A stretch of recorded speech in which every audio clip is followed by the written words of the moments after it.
So guys, I thought I'd do a little bit of a different type of video today. I'm just talking about mental health, especially like within the biking community and stuff, because I know a lot of people, like myself to be fair, you get so much solace and peace when you're driving your bike, even if it's just going to work and back.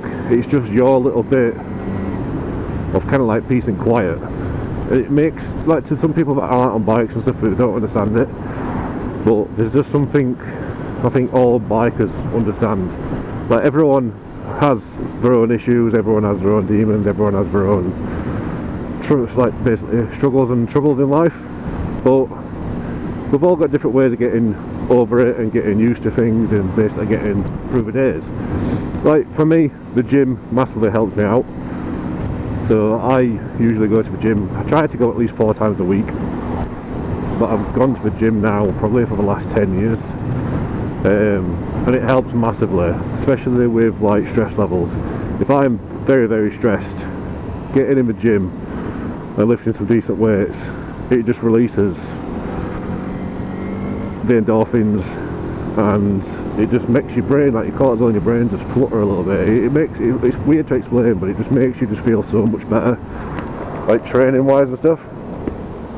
So obviously I know a lot of people who ride motorbikes struggle from mental health issues and stuff like that, and I thought I'd just do like a bit of a talk about it really. So it's never really an easy conversation to have, and I think something that a lot of people struggle with, especially men, is talking. I've been there myself, I've dealt with it, I've struggled, I've had therapy and stuff as well. So I don't speak about it as much as probably what I should do, but it's just one of those things. And this is, like I say, I want to just do a video about it now. So like basically it's coming up to a year since my dad passed away. Literally next month. It's been next month it'll be 12 months. And it's not been easy. It's got easier though. And like I said, there's been a lot happen in the last 12 months basically, which I think anyone normal would massively struggle with, like really, really struggle with. And I have struggled. There has been times, like I said, I went through therapy at one point because things just kept going from my mind, just basically reliving certain moments.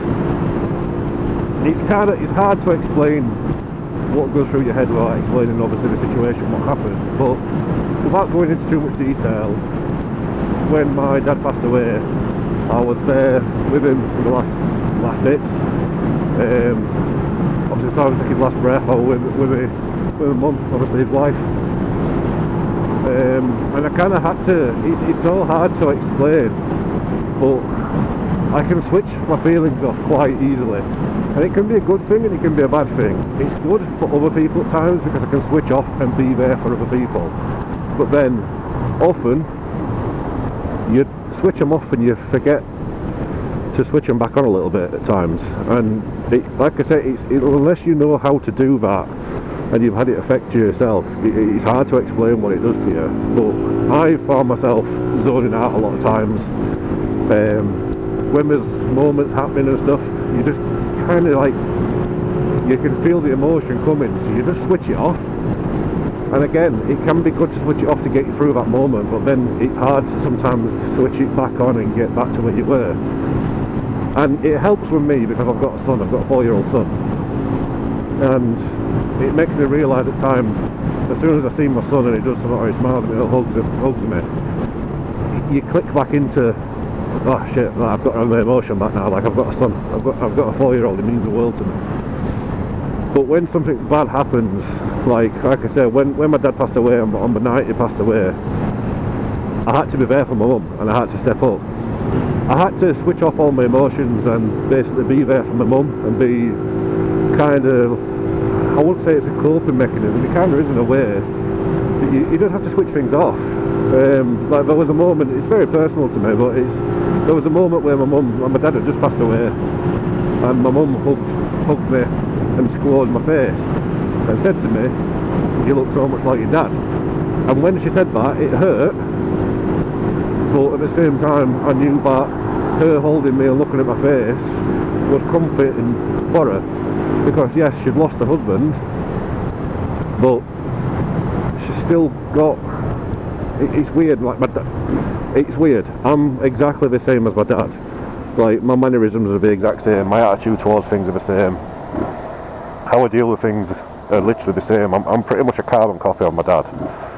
And I think at the time, obviously it's upsetting hearing the words, especially when he just passed away, but at the time you kind of think as well, it's quite nice to know that she sees my dad in me still. Especially, like I said, my dad were like my hero. You don't say it enough, but he was my hero. He did a lot of stuff for me, and it's nice to know that people see him in me. And my mum's not the only person to say it. My brother said it, family members have said it, friends have said it, and it's nice to know that people see my dad in me. But obviously when he passed away and stuff, it was very hard. I was there, I was going to a tangent, but I was there, obviously I had to deal with that, deal with him taking his last breath, deal with the family members telling people. And then, unfortunately, because of where he was, because of the layout of the house and basically the funeral directors that turned up were absolutely tiny. It was a woman and a man, and literally they were like 5'2", 5'3". There was no way they were going to be able to get my dad out, so I had to do something that I wouldn't wish on anyone, which is I had to basically help. My brother had to as well, but I had to. Well, we had to get my dad out of the house into the funeral, into basically the van and everything. And you don't realise at the time, but obviously it's a very, very traumatic thing to deal with. And you don't realise like how much of an impact that can have on someone. Like I said, it impacted me massively, to the point where when I was falling asleep and I was dreaming and stuff like that, and I was just having nightmares for ages. I said they were nightmares. Fucking hell, indicate, you silly fuck, you're wrong indicator. Jesus Christ. I say, I'd be having nightmares or I'd be waking up from dreams, and it weren't nice dreams, it were dreams, like I said, of my dad, and on that night just reliving the same thing, and it plays massively on you, like hugely. Like I can, to the point where when I was driving, like when I got the phone call to say like this is it, he's going, I've never drove so fast in my life. The route that I did to get to my parents' house at the time, I do that route pretty much every day, and I'm alright with it now, but in the dark it flashes back into my mind doing that drive, to the point now where when I'm driving down there, all that goes through my head is how the hell did I not crash my car, how the hell did I get to the house. Like in a car to get from the house from my house to my mum and dad's, it would take someone normally 15 minutes, just over 15 minutes, and I got there in 5 minutes. And take from that as you will. I'm not going to tell you what speed I was doing, but very wet on here, very oily on this road. But yeah, I'll go fast. And like I say, even to now, like when I'm talking about it now, things just flash through your mind, you tend to zone out and stuff. And I just think, like, I'm young. I class myself as being young. I'm 32 years old, and I think not many people talk about like losing a loved one, losing your parents and stuff like that, because you kind of grow up thinking you're not going to lose your parents. Well, you kind of grow up thinking you're never going to lose your parents until you get older. You realise, like, obviously that day is going to happen, but you don't think that's going to happen until they're like 70, 80, 90 year olds. You know what I mean? So when it comes to you, when my dad was 59. That's not an age to die at. I mean, don't get me wrong, he had a good life. But yeah, I mean, I'm going off on like loads of tangents here, but I just think men don't speak enough, because there's that, you kind of get told to just man up and get on with things.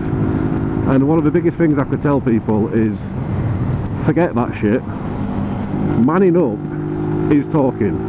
And I don't care what people are going to say to me. I don't care if people want to take the piss. I really don't. Like, there's nothing. I'm a 6'5" bloke. I'm covered in tattoos. I do bodybuilding. I'm a big guy. I see myself as being quite a manly man. But I'm not afraid of crying. Like, yeah, I've held back emotions before, but it's certainly something that I'm going to be telling my son when he gets older. Well, as he grows up, don't be afraid to cry, don't be afraid to talk. And I think that's just a massive stigma around at the moment, and it has been for many years, where people have been told that you should just man up, you should just get on with it, just move on, carry on. And yeah, it's good to do that, but speaking from experience as someone who does that, who bottles everything up, you will get to the point where you will snap. I've had it a few times where before I had Freddie, I had some times that happened. Before I had my son, there was a few times where a lot were going off, and you get to breaking point. And since my dad passed away, there's been so much happened this last 12 months. Like I say, my dad passed away, my mum had a new car, you have to get a new car, my brother got married, my mum had a car crash, cars went wrong, we've got other things wrong with like family members and stuff which are ill as well, and there's a lot going on. And sometimes it can get to you, like it can get to me, where sometimes I zone out still, and I find myself getting into that pit where I'm just like, oh, like there's just, it's hard to explain to people, and even when you do explain it to people, they don't understand fully because they haven't been put into that situation. And you have to understand, like not everyone will understand that situation because they're not actually put through it. But like I said, from experience, if you don't talk about stuff, nothing will get better at all. You'll just get bottled up. Your emotions will get better, you'll snap out at the wrong time, and then things will just go badly from it. Like, you could end up doing something to yourself, you could end up doing something to your loved ones, it can affect your relationships. I just think there needs to be more talking. And I know there's a thing called Andy's Man's Club, and I think it's absolutely brilliant. I'm not part of it, but I know what we do. But like I said, I did have therapy, and I wasn't a believer in it. I thought, well, it's a load of crap, I don't want to talk to someone, they don't know me. But honestly, if you have the opportunity to go and have therapy and talk about your feelings and talk about stuff what's going through your head, do it. It will help.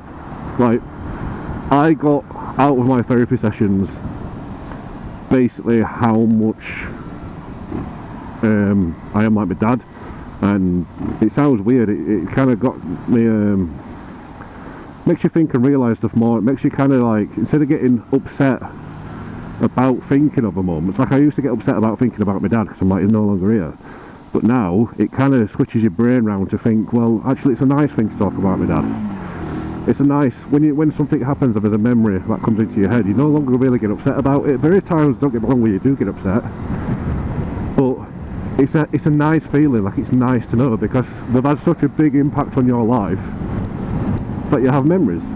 And there's a thing that Andrew Garfield says where basically anytime you cry, it's not a bad thing, because all it is expressing the unexpressed love that you had for him. Like, it's so true.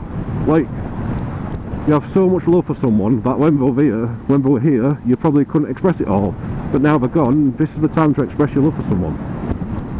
So yeah, let me know what your thoughts are, guys, and stuff like that, and obviously if you struggle and stuff. And I think something I would say is, I've got some good friends. I've not got a lot of friends, but the friends I've got are good.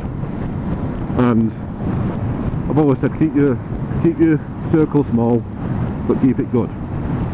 Talk to your friends, make sure your friends are alright, and if you are struggling yourself, don't be afraid to reach out to people. And I know from experience, like, your family members probably aren't the best people to speak to at times, but that's where therapy comes into things. If you can get a therapy session and speak to someone that's not your family member, it can help. Yeah, a little bit different video for you guys, but honestly, if you need help, guys, reach out to people. My messages are always open. I know you don't know me personally and I don't know you lot, but I've always said it, if anyone wants any help or needs to talk or needs to just vent out stuff, send me a message. I'll always be there to reply to, whether it's friends, family, strangers. This is why it comes to also, when people take things out on people that they don't know, like road rage, or when they're getting served by a member of staff or a waitress or something, you don't know what that person's going through. Like, I had probably about 4 days off from when my dad passed away, and then I just got back to work and I had to deal with a lot of shit. and people that were coming up to me and stuff like that, no one knew what I was going through, because I just put a smile on and got on with stuff. So yeah, think a little bit about people before you lash out at them. Talk to your friends, and if you do need to talk to people and you feel like your friends and family won't understand, honestly, as much as it sounds like bullshit, if you get the chance to have therapy, there are free places to have therapy and talk to people out there. Take advantage of the systems that there is, and speak to people.